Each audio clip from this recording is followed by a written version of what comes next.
অৰ্জুনে জীয়াই থাকক, মোৰ কৰ্ণ জীয়াই থাকক, কিন্তু বাছা এটা চৰ্ত আছে।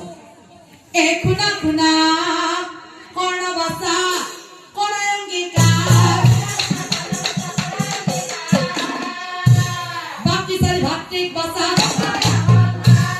বাকী চাৰি ভাতৃক বাছা। কোৱা কৰ্ণ, যুদ্ধ কেৱল অৰ্জুনৰ লগত কৰিবা, বাকী চাৰি ভাতৃৰ লগত যুদ্ধ নকৰো বুলি প্ৰতিজ্ঞা কৰা। যুদ্ধ কৰিলেও হৰ প্ৰহাৰ নকৰো বুলি প্ৰতিজ্ঞা কৰা, প্ৰতিজ্ঞা কৰা।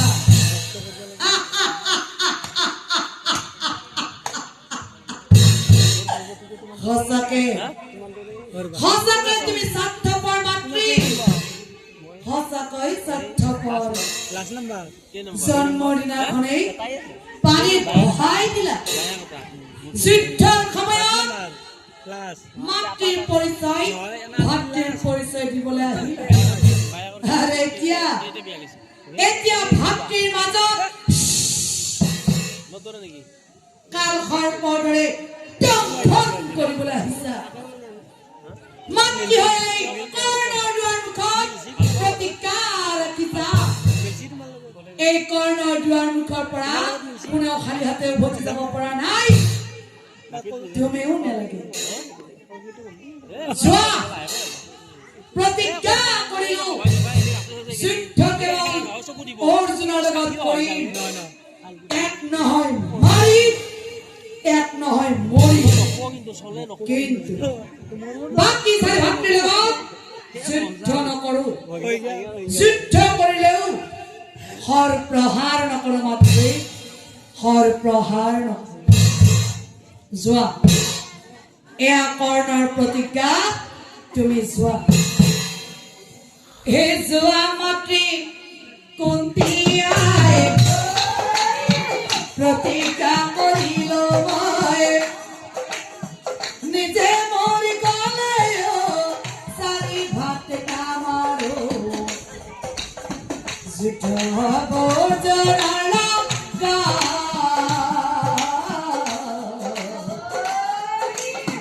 যুদ্ধ হব জনালা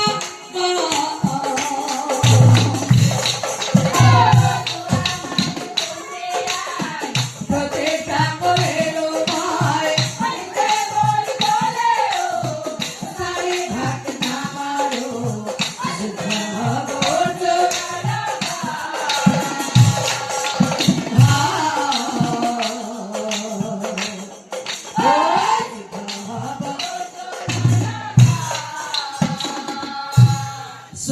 কুন্তীয়ে সেই যুদ্ধৰ দিনাখন যদি মই মৰি যাওঁ অৰ্জুন জীয়াই থাকিব, আৰু যদি অৰ্জুন মৰি যায় মই জীয়াই থাকিম। আৰু তুমি, মই যদি মৰি যাওঁ তথাপি চিন্তা নাই,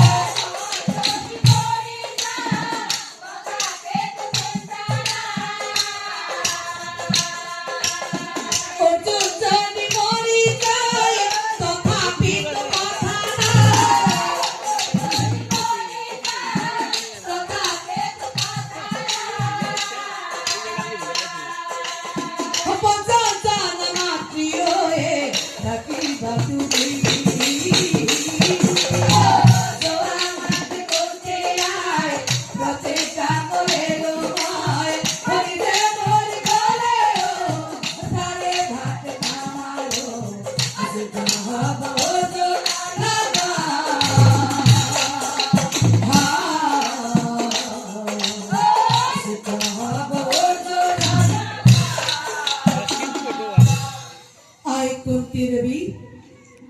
যোৱাৰ আগত মোকো আশীৰ্বাদ দি থৈ যোৱা, যাতে অৰ্জুনৰ লগত মই জয়ী হ'ব পাৰোঁ।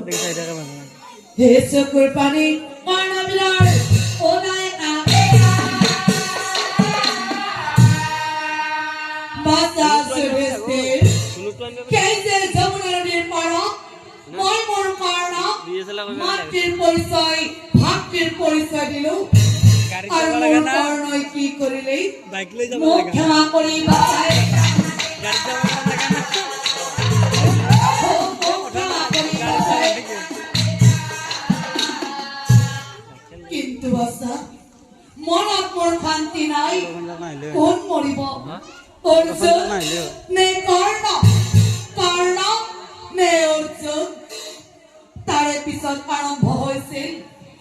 কুৰুক্ষেত্ৰৰ মহাকমৰ আৰম্ভ হ'ল মহাকমৰ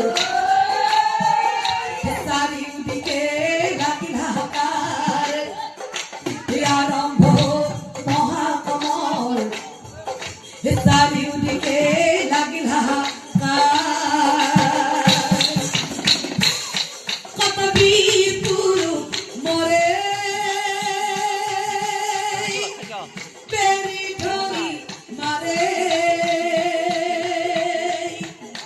সেই মহাকমৰ সেই মহাকমৰ সেই মহাকমৰ সেই মহাকমৰ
দিনাখন মোৰ কৰ্ণ অসেনাপতি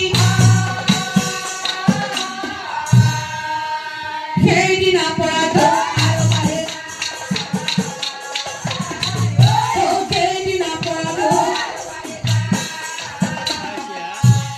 বাচ্চা যুধিষ্ঠিৰ মহাবীৰ ঘটক মোৰ কৰ্ণই মাৰিছিল আৰু যিদিনাখন তোমাৰ সৈতে মহাযুদ্ধ কিয় নামাৰিলা কিয় নামাৰিলা মাতা যুধিষ্ঠিৰ যিদিনাখন কৰ্ণৰ লগত তোমাৰ যুদ্ধ হৈছিল সেই যুদ্ধত তোমাৰ পৰাজয় হৈছিল তথাপিতো মোৰ কৰ্ণই তোমাক খৰ প্ৰহাৰ কৰা নাছিল কিয় জান ধৰ্ম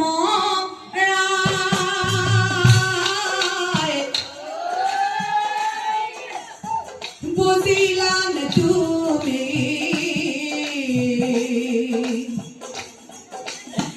তোমালোক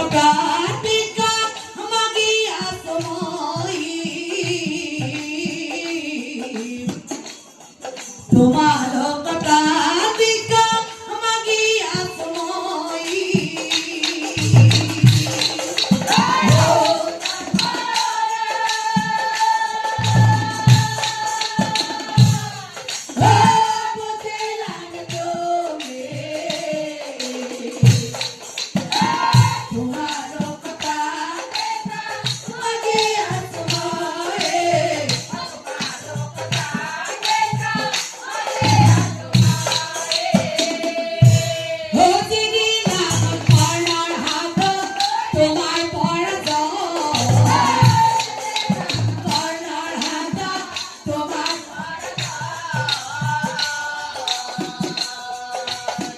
প্ৰতিকাৰ ভাবে কৰ্ণই প্ৰাণে নামৰা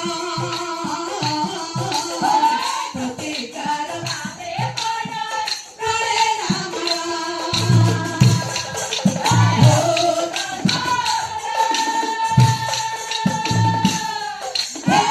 বুঝিলাম তুমি তোমাৰ